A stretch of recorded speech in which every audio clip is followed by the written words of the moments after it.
শুভ সন্ধ্যা সবাইকে। আজ 17 জুলাই বৃহস্পতিবার।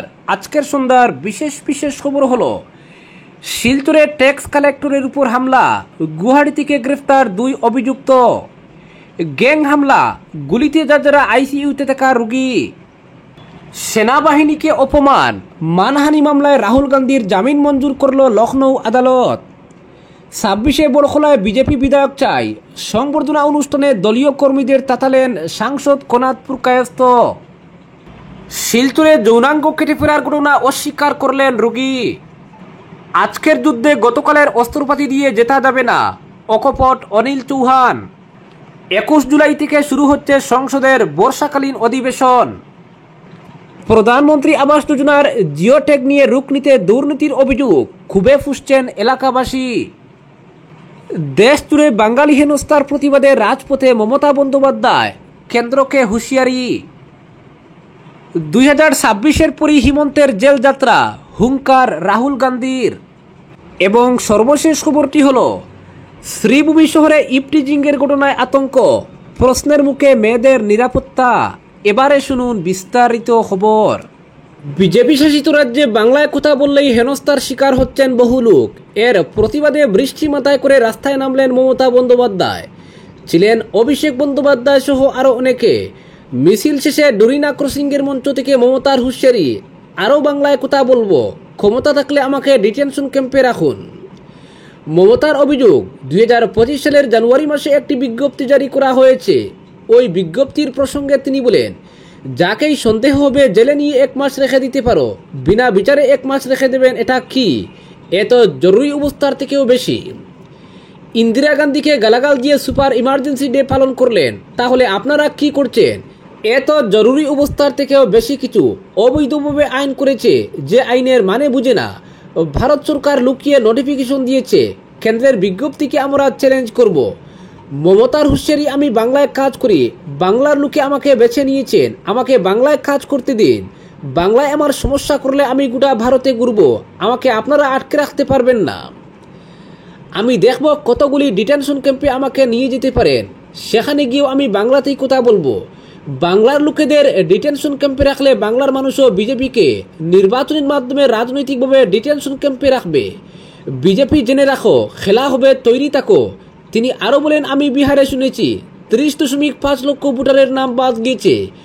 এসব করে মহারাষ্ট্রে বিজেপি জিতেছে, না হলে জিততে পারতো না। দিল্লিতেও এইসব করেই জিতেছে, বিহারেও সেই পরিকল্পনা করছে। তারাও আমাদের ভাই বোন। বাংলাতেও পরিকল্পনা করছে। আমরা ইঞ্চিতে ইঞ্চিতে লড়াই করব, বিনা যুদ্ধে 1 ইঞ্চি জমিও আমরা ছাড়ব না। যদিও এনআরসি বিজ্ঞপ্তি নিয়ে গেরুয়া শিবিরের তরফে কোনো প্রতিক্রিয়া পাওয়া যায়নি। পরবর্তী খবর, 21 জুলাই শুরু হবে সংসদের বর্ষাকালীন অধিবেশন। এবারের অধিবেশনে সরকার বেশ কয়েকটি গুরুত্বপূর্ণ সিদ্ধান্ত নিতে চলেছে। পাশাপাশি বিরোধীরাও পহেলগাঁও জঙ্গিহানা থেকে অপারেশন সিন্দুর, ভারত পাক সংঘর্ষ বিরোধীতে ডোনাল্ড ট্রাম্পের ভূমিকা এবং বিহার বিধানসভা ভোটের আগে বিশেষ ভোটার তালিকা সংশোধন নিয়ে সুর চওড়া করবে। প্রায় মাস খানেক ধরে চলা এই বাদল অধিবেশনে সরকার পক্ষ 8টি নতুন বিল আনতে চলেছে। যদিও ট্রেজারি বেঞ্চের একটি সূত্রের মত, সংসদের ভিতরে বাইরে উত্তাল হবে বিহার ভোটার তালিকা, অপারেশন সিন্দুর ও আহমেদাবাদ বিমান দুর্ঘটনা নিয়ে। বিরোধী দলগুলি ইতিমধ্যেই তাদের কৌশল নিয়ে আলাদা আলাদা মিটিং মিছিল শুরু করে দিয়েছে। গত মঙ্গলবার কংগ্রেস সংসদীয় দলের চেয়ারম্যান সোনিয়া গান্ধীর ডাকা এক বৈঠকে হাজির ছিলেন রাজ্যসভার দলনেতা মল্লিকার্জুন খাড়গে ও লোকসভার দলনেতা রাহুল গান্ধী। পরবর্তী খবর, ধলাই জেলার পালংঘাট ব্লক উন্নয়ন খণ্ডের অধীন রুকনি ওয়েস্ট গ্রাম পঞ্চায়েতে প্রধানমন্ত্রী আবাস যোজনার জিও ট্যাগিংয়ে ব্যাপক দুর্নীতির অভিযোগ উঠেছে। স্থানীয় বাসিন্দারা অভিযোগ করেছেন যে গ্রাম পঞ্চায়েতের সিংহভাগ দরিদ্র ও দুস্থ পরিবারের জিও ট্যাগ করা হলেও চূড়ান্ত তালিকায় তাদের নাম আসেনি। এর ফলে ক্ষোভে ফেটে পড়েছেন এলাকার মানুষ। অভিযোগকারীদের মতে এটি একটি রাজনৈতিক ষড়যন্ত্রের ফল। স্থানীয়দের দাবি, শুধুমাত্র কিছু নির্দিষ্ট পরিবারের নাম তালিকায় অন্তর্ভুক্ত করা হয়েছে, যা রাজনৈতিক প্রভাব খাটানোর ইঙ্গিত দেয়। এলাকার বাসিন্দারা বিশেষ করে জীবিকা সখী শিল্পী চক্রবর্তীর ভূমিকা নিয়ে প্রশ্ন তুলেছেন। তাদের অভিযোগ, শিল্পী চক্রবর্তী দুস্থ পরিবারের জিও ট্যাগ করার বদলে বিত্তশালী কিছু পরিবারের নাম নথিভুক্ত করেছেন। এই প্রক্রিয়ায় বুথ সভাপতির উপস্থিতিও ছিল, যা দুর্নীতির অভিযোগকে আরও জোরালো করেছে। স্থানীয়রা মনে করেছেন রাজনৈতিক ফায়দা লুটার উদ্দেশ্যেই এমনটা করা হয়েছে। বহু হতদরিদ্র মহিলা জানিয়েছেন তারা দীর্ঘদিন ধরে জরাজীর্ণ কুড়ে ঘুরে বসবাস করলেও জনপ্রতিনিধিদের দৃষ্টি আকর্ষণ করতে পারেননি। তাদের অভিযোগ শুধুমাত্র ভোট ব্যাংক হিসেবে তাদের ব্যবহার করা হয়েছে। এলাকাবাসীর পক্ষে প্রেমলাল মালা, সুরজ গোয়ালা, চিনিলাল রায়, রসমণি রায়, বাবু রায়, সুকুমার রায় ও সুপর্ণা রায়, সুকৃতি রায়, দীপালি রায়, গায়ত্রী রায় সহ অন্যান্যরা এই দুর্নীতির তীব্র প্রতিবাদ জানিয়েছেন। তারা অবিলম্বে জীবিকা সখী শিল্পী চক্রবর্তীর বিরুদ্ধে শাস্তিমূলক ব্যবস্থা গ্রহণের জন্য জেলা প্রশাসনের হস্তক্ষেপ কামনা করেছেন। পিএমএওয়াইয়ের দুর্নীতি ছাড়াও স্থানীয়রা গ্রামের গ্রামীণ রাস্তা এবং বাসের সাঁকুর বেহাল দশার কথাও তুলে ধরেছেন, যা তাদের দৈনন্দিন জীবনকে দুর্বিষহ করে তুলেছে। দ্রুত এই সমস্যাগুলির সমাধানের দাবি জানিয়েছেন রুকনির বাসিন্দারা। পরবর্তী খবর, 26-এর পরে হিমন্তের জেলযাত্রা, হুঙ্কার রাহুল গান্ধীর। আসামে এসে কংগ্রেসের একাধিক বৈঠক থেকে শুরু করে ছয়গাঁওয়ে দলের কর্মী সভা, তার প্রতিটি বক্তব্য এবং ভাষণে একই সন্দেহবাদা সুর ধরে তিনি বলে গিয়েছেন 26-এর ভোটের পর মুখ্যমন্ত্রী হিমন্ত বিশ্ব শর্মার জেলযাত্রা নিশ্চিত। লোকসভায় বিরোধী দলনেতা রাহুল গান্ধী ভোটের আবহে দলের নেতাকর্মীদের তাতাতে দিনভর হিমন্তের জেলযাত্রা নিয়ে স্তূপ বাক্য আওড়ালেন। নাকি 26-এ এমন দৃশ্য সত্যি দেখবে রাজ্যবাসী, সে নিয়ে রাজনৈতিক মহলে জল্পনা তুঙ্গে। বস্তুত হিমন্তের জেলে যাওয়ার বিষয়টিকে ঊর্ধ্বে তুলে ধরে ভোটের হাপড়ে ফু দেওয়াই যে রাহুলের উদ্দেশ্য, সেটা বুঝতে রাজনৈতিক পণ্ডিত হতে হয় না। কংগ্রেস শিবির থেকে বলা হচ্ছে রাহুল যে কথা বলেছেন তা অক্ষরে অক্ষরে মিলবে। 26-এ বিজেপি সরকারের অন্তর্দলীয় যাত্রা নিয়ে কোনো সংশয় নেই। অন্যদিকে বিজেপি থেকে বলা হচ্ছে ভোট এলেই বুক বাজানো শুরু করে দেয় কংগ্রেস। তবে ভোটের ফল বারবার কংগ্রেসের দাবির ফানুসটাকে চুপসে দিচ্ছে। রাজ্যের মন্ত্রী প্রশান্ত ফুকনের কটাক্ষ, কংগ্রেস দলটা বহুদিন ধরেই মুঙ্গেরি লাল কি হাসিন স্বপ্নে বিভোর। গুয়াহাটির কিরণশ্রী হোটেলে কংগ্রেসের পলিটিক্যাল অ্যাফেয়ার্স কমিটির বৈঠকে যোগ দিয়ে রাহুল বলেছেন 26-এ ভোটের পর মুখ্যমন্ত্রীর জেলে যাওয়াটা নিশ্চিত। যে বেলাগাম দুর্নীতি তিনি করেছেন তার প্রায়শ্চিত্ত তাকে করতেই হবে, সেই শুরু। এরপর দলের নবনির্বাচিত সভাপতিদের সঙ্গে মূলত ভোটের রণকৌশল নিয়ে আলোচনা করেন রাহুল গান্ধী। দলের বিধায়ক এবং রাজ্য থেকে নির্বাচিত সাংসদদের সঙ্গে আলোচনার টেবিলে বসেন সোনিয়া তনয়। দুটো বৈঠকেই রাহুল জোর গলায় দাবি করেছেন যে বিধানসভা ভোটে ক্ষমতার ফলাবদল ঘটবে, তারপরে গোটা রাজ্য হিমন্তের জেল গমন দেখবে। পরে ছয়গাঁওয়ে কংগ্রেসের কর্মী সভায় এই সুরেই ভোটের দামামা বাজিয়েছেন রাহুল। তার সাফ কথা, বহু দুর্নীতি করেছেন মুখ্যমন্ত্রী। রাহুলের কথায় মুখ্যমন্ত্রী নিজেকে আসামের রাজা মনে করেন, কিন্তু তাকে দেখলেই বোঝা যায় তার চোখ মুখ তুলে শঙ্কার কালো মেঘ। কারণ এই মুখ্যমন্ত্রী জানেন 26-এর ভোটের পর তার জেলে যাওয়া না নরেন্দ্র মোদী না অমিত শাহ কেউ আটকাতে পারবে না। বড় বড় কথা বলেন মুখ্যমন্ত্রী, তবে তিনি যে শঙ্কিত সেটা নিজের অভিব্যক্তিতে লুকিয়ে রাখতে পারেন না। কারণ মুখ্যমন্ত্রী বিলক্ষণ জানেন তিনি এবং তার পরিবার যে পাহাড় সম দুর্নীতি করেছেন তার খেসারত দিতে হবে জেলে গিয়েই। রাজ্যের যুব সমাজ, শ্রমিক, কৃষকরাই মুখ্যমন্ত্রীকে জেলে পাঠাবেন। দলীয় কর্মীদের উদ্দেশ্যে তিনি বলেন, বাড়ি গিয়ে টিভিতে মুখ্যমন্ত্রীকে দেখলেই বুঝবেন জেল যাত্রার বয়ে কতটা কুকড়ে আছেন তিনি। পরবর্তী খবর, গ্যাং হামলা, গুলিতে যারা আইসিইউতে থাকা রোগী যেন গ্যাংস অফ পাটনা। হাসপাতালে ঢুকে আইসিইউতে শুয়ে থাকা রোগীকে গুলিতে যাত্রা করে দিয়ে চলে গেল 5 ব্যক্তি। না, কোনো সিনেমার দৃশ্যপট নয়, এটাই বাস্তবে ঘটেছে বিহারে। আর এই ঘটনাকে কেন্দ্র করে তীব্র চাঞ্চল্য ছড়িয়েছে। প্রশ্ন উঠেছে রাজ্যের আইন শৃঙ্খলা ব্যবস্থা নিয়ে। বিহারের পাটনার একটি বেসরকারি হাসপাতালে ভর্তি ছিলেন চন্দন মিশ্র নামক এক ব্যক্তি। তিনি একজন অপরাধী ছিলেন, তার বিরুদ্ধে ডজনখানেক খুনের মামলা রয়েছে। বক্সারের জেলে বন্দী ছিলেন তিনি, পরে তাকে ভাগলপুরের জেলে স্থানান্তরিত করা হয়। সম্প্রতি মেডিকেল গ্রাউন্ডে তিনি পেরোলে মুক্তি পান। পাটনার একটি বেসরকারি হাসপাতালে ভর্তি ছিলেন। আজ বৃহস্পতিবার সকালে 5 ব্যক্তি হাসপাতালে আসেন। তারা সোজা হাসপাতালের আইসিইউতে ঢুকেন এবং এলোপাতাড়ি গুলিতে যারা করে দেন চন্দনকে। এরপরে তারা পালিয়েও যায়।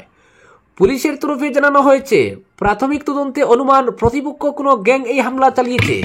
ঘটনায় হাসপাতালের নিরাপত্তারক্ষীরা জড়িত ছিল কিনা তাও খতিয়ে দেখা হচ্ছে।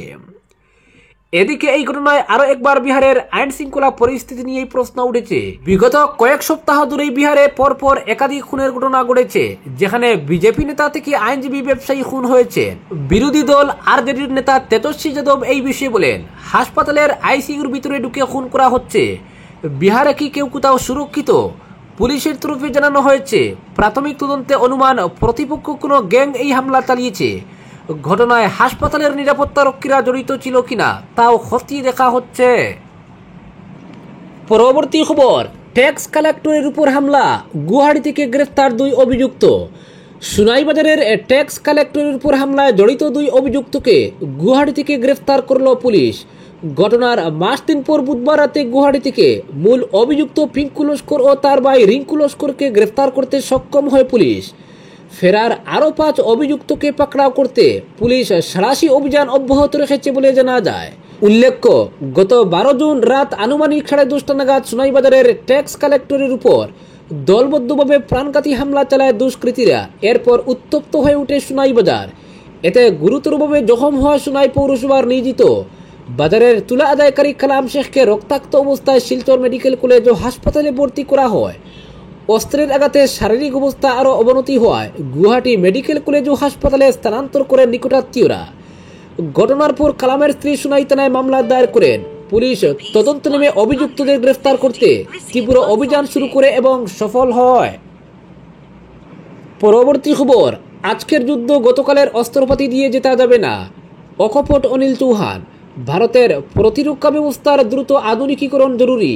দেশের প্রতিরক্ষা অস্ত্র সরঞ্জামের অত্যাধুনিকীকরণের উপর জোর দিলেন chief of defence staff general Anil Chauhan. তিনি বলেন, আজকের যুদ্ধ কৌশল তৈরি করতে হবে আগামী দিনের প্রযুক্তি নির্ভর করে।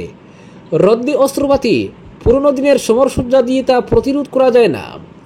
নয়াদিল্লিতে ড্রোন এবং ড্রোন প্রতিরোধী আকাশ রক্ষা কবচ সংক্রান্ত এক কর্মশালায় ভাষণ দিচ্ছিলেন অনিল চৌহান। আধুনিক যুদ্ধে একেবারে সর্বশেষ প্রযুক্তির গুরুত্বের উপর জোর দিয়ে অনিল চৌহান বলেন, আমরা কোনোভাবেই গতকালের অস্ত্রপাতি দিয়ে আজকের যুদ্ধ জিততে পারবো না। তার কথায়, ভারতকে বিদেশি নির্ভর প্রযুক্তির যুদ্ধ কৌশল ত্যাগ করতে হবে, কারণ তা অনেকেই ব্যবহার করে। সিডিএসের দাবি, আমদানি করা প্রযুক্তির উপর নির্ভর করে থাকলে তা আমাদের যুদ্ধ প্রস্তুতিকে দুর্বল করে দেবে। সম্প্রতি শেষ হওয়া পাকিস্তানের মিনি যুদ্ধ অপারেশন সিন্দুরের প্রসঙ্গ টেনে আনেন অনিল চৌহান।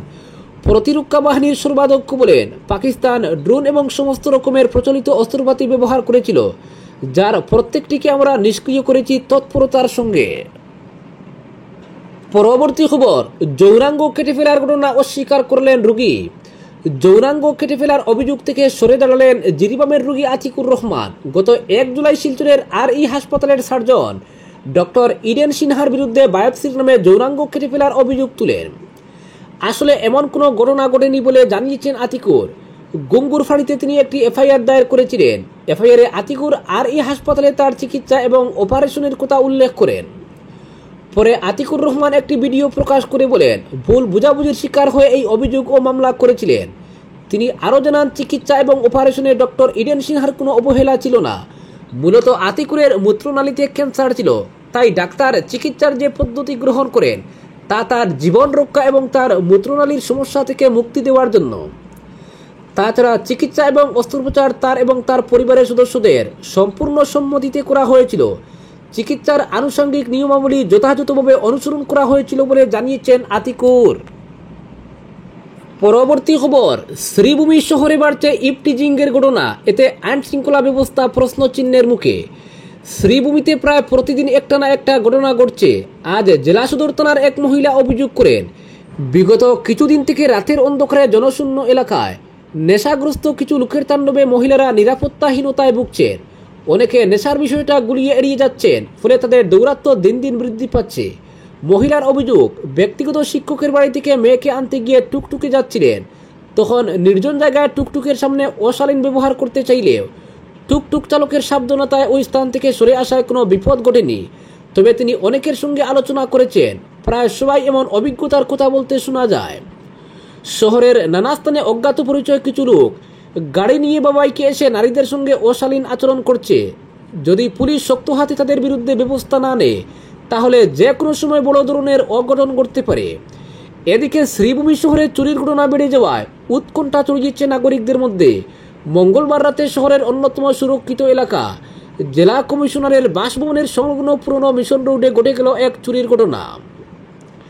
বাড়ির মালিক দিলীপ পাল জানান, গভীর রাতে তার বাড়ির লোহার গ্রিল ভেঙে ভিতরে প্রবেশ করে একদল চোর ঘরের আলমারি ভেঙে নিয়ে যায় সোনার গয়না এবং নগদ প্রায় 3 লক্ষ টাকা। খবর পেয়ে শ্রীভূমি সদর থানার পুলিশ দ্রুত ঘটনাস্থলে পৌঁছে এবং তদন্ত শুরু করেছে। প্রাথমিকভাবে ধারণা করা হচ্ছে এটি একটি পেশাদার চুর চক্রের কাজ। তবে লাগাতার এই ধরনের চুরির ঘটনায় শ্রীভূমি শহরের নাগরিকদের নিরাপত্তা নিয়ে প্রশ্ন উঠেছে। এদিকে একের পর এক চুরির ঘটনায় প্রশাসনের কঠোর পদক্ষেপের দাবি জানিয়েছেন সচেতন নাগরিকরা। আজকের বিশেষ সংবাদ এখানেই সমাপ্ত।